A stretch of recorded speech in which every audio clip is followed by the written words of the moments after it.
Ce soir, on verra que l'aide peut venir de partout, même d'un gros caillot de sang chauffé à la vapeur, et qu'il vaut mieux y réfléchir à 2 fois avant de s'opposer aux amours de sa fille adolescente, au risque de littéralement voir ses autres enfants monter au ciel.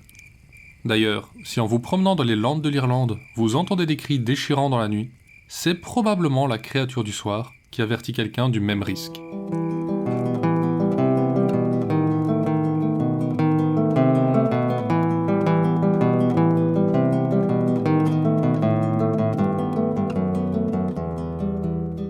Vous écoutez Contes des Soirs Perdus, l'émission qui vous fait découvrir les contes et mythes que vous ne connaissiez pas encore et vous replonge dans ceux que vous aviez peut-être oubliés.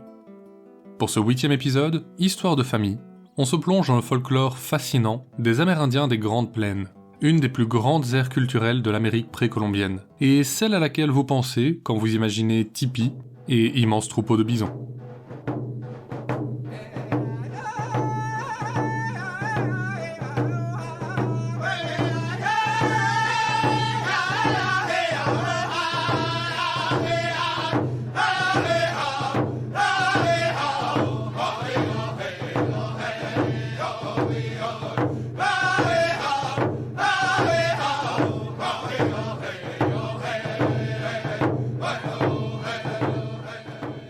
Le cri de la mère retentit encore une fois sans réponse.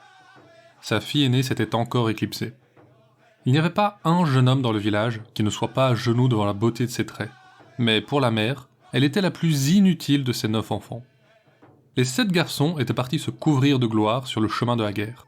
Et la plus jeune l'aidait du mieux qu'elle pouvait, pendant que son aîné paraissait toute la journée, refusant de faire quoi que ce soit à part se promener dans la forêt.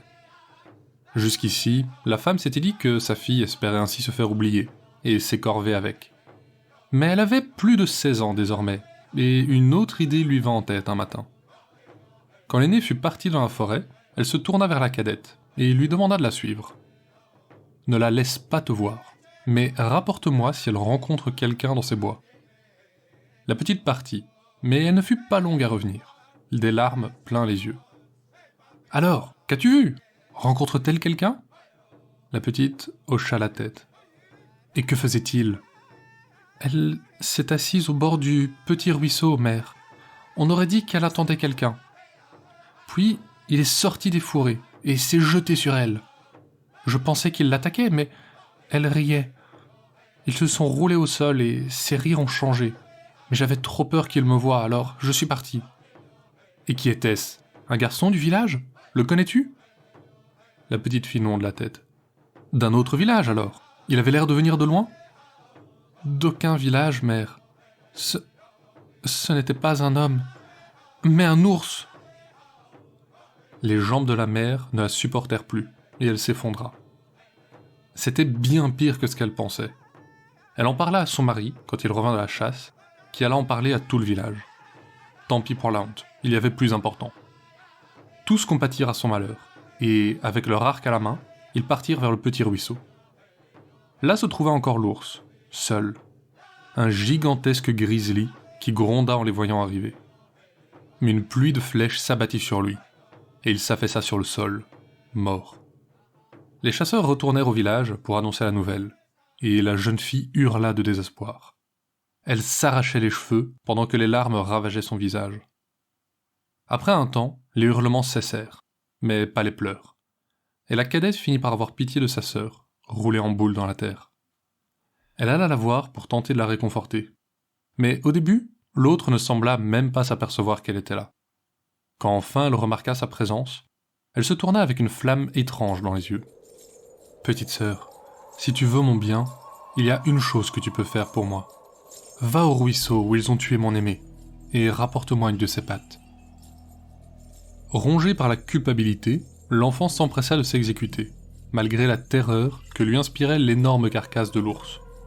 Elle ramena la patte en cachette, et sa sœur en fit un talisman en la mélangeant à différentes herbes médicinales. Elle rassembla le tout dans une petite bourse qu'elle portait toujours à son cou. Les jours passèrent, et elle recommença à manger, puis à se lever de son lit. Sa mère eut brièvement l'espoir de faire quelque chose de cet enfant après tout. Mais bien vite, elle reprit ses habitudes. Elle ne s'occupait pas plus de ses tâches qu'auparavant, et le temps qu'elle passait avant dans la forêt, elle le passait désormais avec sa petite sœur, qu'elle suivait comme une ombre. Souvent, on la voyait murmurer des prières en serrant son talisman, mais le reste du temps, elle jouait avec les amis de sa sœur. Un jour, ces dernières s'exclamèrent « Nos mères disent que tu es la femme de l'ours, et qu'on ne doit pas t'approcher. C'est bien vrai ?» La grande ne répondit pas, mais elle acquiesça. « Alors, montre-nous comment sont les ours. Nous serons de grands chasseurs, et toi l'ours que nous devons abattre. » Et sans attendre sa réponse, les enfants se mirent à lui lancer des poignées d'herbe, comme s'il s'agissait de pierres ou de flèches. Se laissant prendre au jeu, elle grogna comme un ours, et se laissa tomber au sol. Les enfants se jetèrent sur elle et commencèrent à la chatouiller. « Non, non, pas les hanches !» cria-t-elle. « Silence, ours, tu n'as pas le droit de nous dire quoi faire !» La sœur hurla de colère, encore et encore. Et, à chaque hurlement, c'était un peu moins la jeune fille qu'on entendait, et un peu plus l'ours. À un moment, les enfants s'écrièrent. « Ah, elle se couvre de poils !» La sœur avait disparu, et à sa place, se tenait une ours énorme. Elle se dressa sur ses pattes arrière et retomba sur l'un des enfants, qu'elle déchira en deux. De ses longues griffes, elle tua les autres, avant de retomber sur quatre pattes et de sprinter vers les tipis. Les villageois hurlèrent et coururent, mais pas un ne lui échappa. Et quand les hommes revinrent de la chasse, pas une flèche ne trouva sa fourrure. Les chasseurs eurent juste le temps de se dire qu'ils n'avaient jamais vu un ours se déplacer avec tant d'agilité avant qu'elle ne soit sur eux, et les massacrent jusqu'au dernier. Seule survivante, terrifiée, la petite sœur vit l'ours revenir vers elle, et se changer à nouveau en sa sœur. « Viens, dit-elle, et elle se dirigea vers leur tipi. « Tu seras ma servante désormais. Tu me feras à manger, tu iras chercher de l'eau au ruisseau, et tu t'occuperas de mes vêtements. Si tu es sage, je ne te mangerai pas. » Et ainsi vécurent les deux sœurs pendant plusieurs semaines. Mais un soir, alors que la petite était allée chercher de l'eau, elle aperçut des cavaliers. C'étaient ses frères qui revenaient du chemin de la guerre. Elle se précipita vers eux en larmes et leur raconta toute l'histoire. Les frères furent choqués et attristés, mais ne voulurent pas emmener la petite avec eux. « Notre sœur est morte. Nous ne pouvons pas laisser ce monstre vivre en paix après le meurtre de nos parents, » dit l'aîné. « Mais puisque les flèches des chasseurs n'ont pu la blesser, c'est qu'une magie puissante la protège. Tu dois y retourner, petite sœur, et découvrir comment nous pourrions la tuer. » Obéissante, l'enfant retourna vers le tipi avec l'eau. Elle avait remarqué que sa sœur dormait mal, et décida de l'interroger à ce sujet. L'autre lui répondit qu'elle avait peur, et que cela la gardait éveillée. « Peur ? Et peur de quoi ? Avec ce talisman, tu es invulnérable. »« C'est vrai, ma magie me protège des flèches, et même du feu. Mais même les pattes d'un ours peuvent être percées par une aiguille. J'ai peur que, lorsque je suis sous cette forme, sans mes mocassins, une telle aiguille ne se plante dans ma patte et me laisse sans défense. » La petite s'employa alors à la rassurer. Elle la prit dans ses bras et lui chanta les chansons que leur chantait leur mère, jusqu'à ce qu'elle s'endorme. Alors, elle rassembla toutes les aiguilles qu'elle put trouver dans le village, et les planta dans le sol devant l'ouverture du tipi, la pointe vers le haut. Ensuite, elle alla retrouver ses frères au ruisseau, et leur raconta tout. « Tu as bien fait. Maintenant nous pouvons venger nos parents. Mais avec son flair d'animal, elle nous sentira arriver de loin. Prends ce lièvre, et cuisine-le dans votre tipi pour couvrir notre odeur. » Et à nouveau, malgré la peur, elle obéit. L'odeur du ragoût éveilla la sœur. Elle se releva avec les sourcils froncés et renifla bruyamment. « Je t'ai préparé du ragoût, chère sœur, » dit la petite en essayant de ne pas trembler. « Mais ce n'est pas du ragoût que j'ai envie de manger. » Les derniers mots étaient plus un grognement qu'une voix humaine. À mesure que la sœur reprenait sa forme d'ours et se jetait sur la petite. Elle eut juste le temps de sauter hors du tipi. L'ours la suivit d'un bond et atterrit en plein milieu du tapis d'aiguilles. Elle hurla de douleur, et les 7 frères qui s'étaient approchés la couvrirent de flèches. Quand elle s'effondra, ils assemblèrent de grandes branches pour en faire un bûcher, et y mirent le feu pour incinérer la carcasse de l'ours. Mais, alors que le feu consumait sa chair, une des pattes se détacha et tomba sur le sol. À l'instant où elle le toucha, le corps de l'ours en jaillit, intact, et se précipita sur les 7 frères et la petite sœur. Alors le plus jeune s'écria « Tu n'es pas la seule à posséder de puissants talismans !» Il brandit une petite plume blanche vers le ciel, et ils s'envolèrent tous les 8. Ils montèrent plus haut que les nuages, où le jeune frère devint l'étoile polaire, et les 6 autres, avec leur jeune sœur, les 7 étoiles de la grande ours.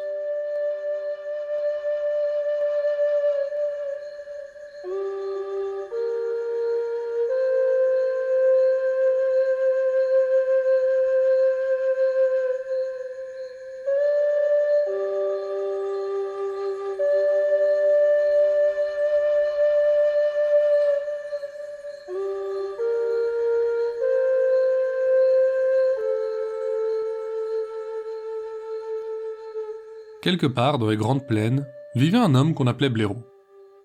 Lui et sa famille vivaient très bien, et faisaient profiter tous leurs voisins de cette aisance, partageant avec eux la viande et les peaux qu'ils avaient à profusion. S'ils vivaient si bien, c'était qu'ils possédaient 2 choses très particulières. La première était un enclos toujours ouvert d'un côté et enroulé sur lui-même comme la coquille d'un escargot. On ne savait pas pourquoi, mais la forme attirait les bisons. Et chaque matin, Blaireau en trouvait plusieurs alignés dans l'enclos. La seconde était un arc, d'apparence ordinaire, mais avec lequel il pouvait tirer des flèches grandes comme des troncs. Chaque matin, il abattait un arbre, en faisait une flèche, et d'un seul coup, transperçait tous les bisons de l'enclos. Un matin se présenta son frère, qu'il n'avait pas vu depuis longtemps. Il s'appelait Ours Gris, mais il était loin d'avoir la carrure de l'animal. Il était maigre, ses vêtements usés et puants, et la moitié de ses dents allait du jaune au noir. « Tu m'appelles frère, dit-il d'un air malheureux. Pourtant, tu ne me traites pas en frère. Regarde tout ce que tu as, pendant que ma famille vit dans la pauvreté. Le ventre de mes enfants crie famine du matin au soir, pendant que chaque jour tu abats plusieurs bisons. » Blaireau se sentit honteux, et invita Ours Gris à venir s'installer avec sa propre famille pour bénéficier de sa chasse. Le frère accepta, et le lendemain, il se présenta avec sa femme et leurs 5 enfants. Sans un mot, ils se précipitèrent à l'intérieur avant même d'y avoir été invités, poussèrent les enfants de Blaireau de la table, et dévorèrent tout le repas avant de vider les réserves.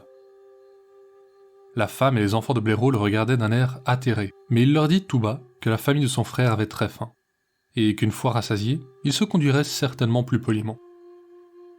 Mais quand il n'y eut plus rien à manger dans la maison, Ours Gris, montrant une force qu'on ne lui aurait pas soupçonnée, attrapa son frère et le fit valser dehors, suivi bientôt de sa famille, derrière lesquels il verrouilla la porte. Blaireau et les siens ne purent que se fabriquer un abri de fortune pour s'abriter vaguement du froid, et se serrèrent les uns contre les autres avant de s'endormir le ventre vide. Le lendemain, Ours Gris réveilla son frère d'un coup de pied et lui jeta son arc. « Au travail, ton enclos est plein de bisons, et mes oursons ont faim. » Blaireau se leva avec entrain, ayant hâte de pouvoir nourrir ses propres enfants. Il tailla une flèche et se dirigea vers l'enclos, où 3 gros bisons broutaient. D'un coup, il les abattit, la flèche traversant l'un avant de se planter dans le suivant. Mais quand il se dirigea vers l'une des bêtes, Ours Gris éclata de rire. « Tu ne penses quand même pas qu'il y en a pour toi ?» Et d'un geste, il projeta son frère plusieurs mètres en arrière. Blaireau retourna près des siens, bredouille, pendant qu'Ours Gris chargeait les 3 bisons sur ses épaules et les ramenait à l'intérieur. Mais son plus jeune fils eut des remords en voyant la façon dont son oncle était traité, et il garda une partie de son repas. Plus tard, pendant que le reste de la famille faisait la sieste, il sortit discrètement et lança une patte de bison près de l'abri de Blaireau.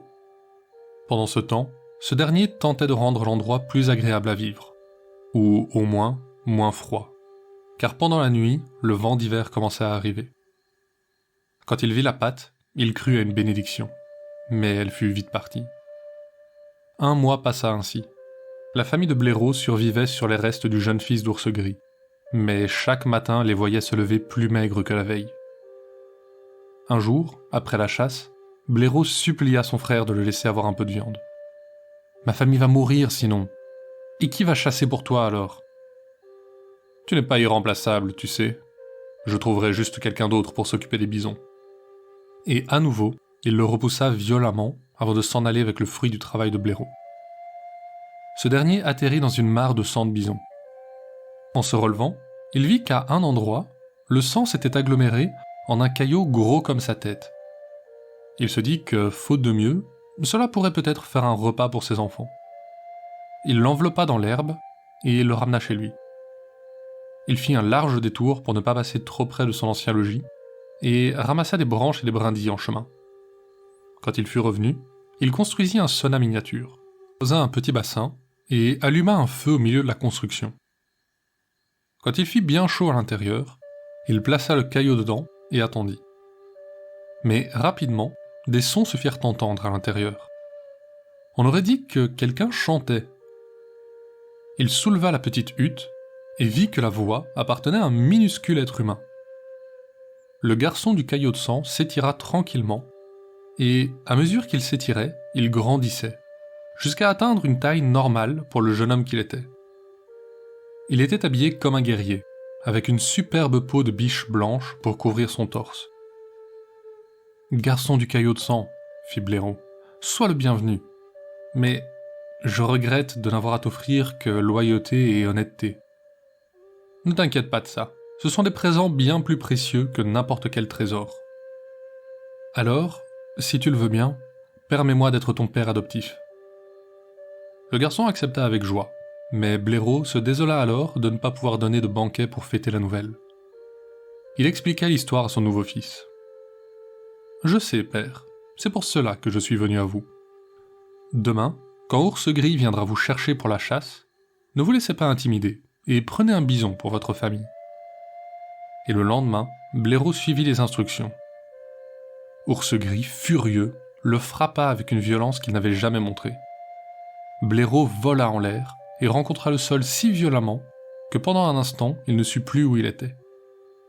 Le garçon du caillot de sang jaillit alors de sa cachette et s'interposa entre les frères, son arc à la main.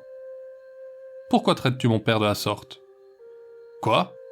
fit Ours Gris gêné. « Non, je le traite très bien.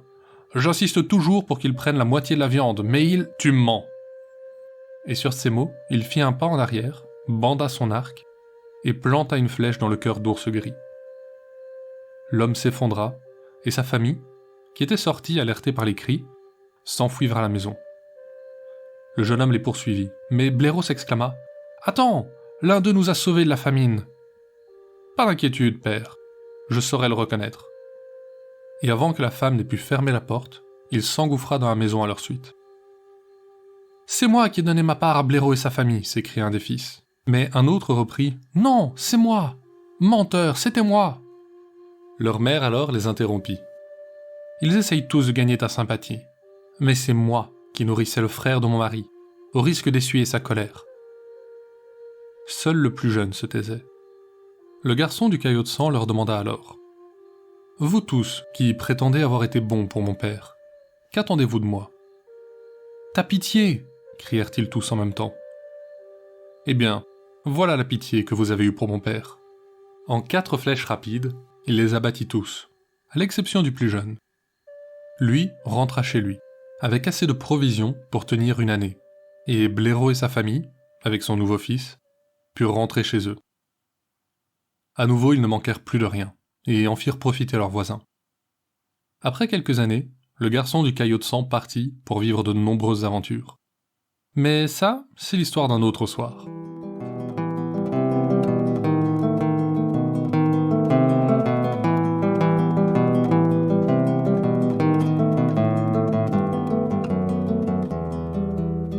Dans les landes irlandaises, vous pourriez parfois entendre des cris dans la nuit.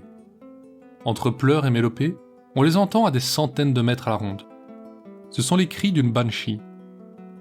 Ces femmes, à moitié fantômes, à moitié fées, s'attachent à une famille ancienne et ne l'abandonnent jamais. À chaque fois qu'un membre de la famille est proche de la mort, on peut entendre les plaintes de la banshee retentir dans la nuit. Toujours solitaires, les pieds nus, ces esprits se reconnaissent aussi à leurs robes anciennes et leurs longs cheveux détachés, cachant leur visage. La seule exception à cette solitude est, parfois, la présence d'un Dullahan, un cavalier sans tête menant une charrette qui doit emmener l'âme du défunt vers l'au-delà. Contrairement à l'Ankou breton, chaque famille possède le sien. Alors, si un voyage vous emmène dans les collines de l'île d'Émeraude et que vous entendez des cris au loin, ayez une pensée pour le malheureux qui s'apprête à quitter ce monde.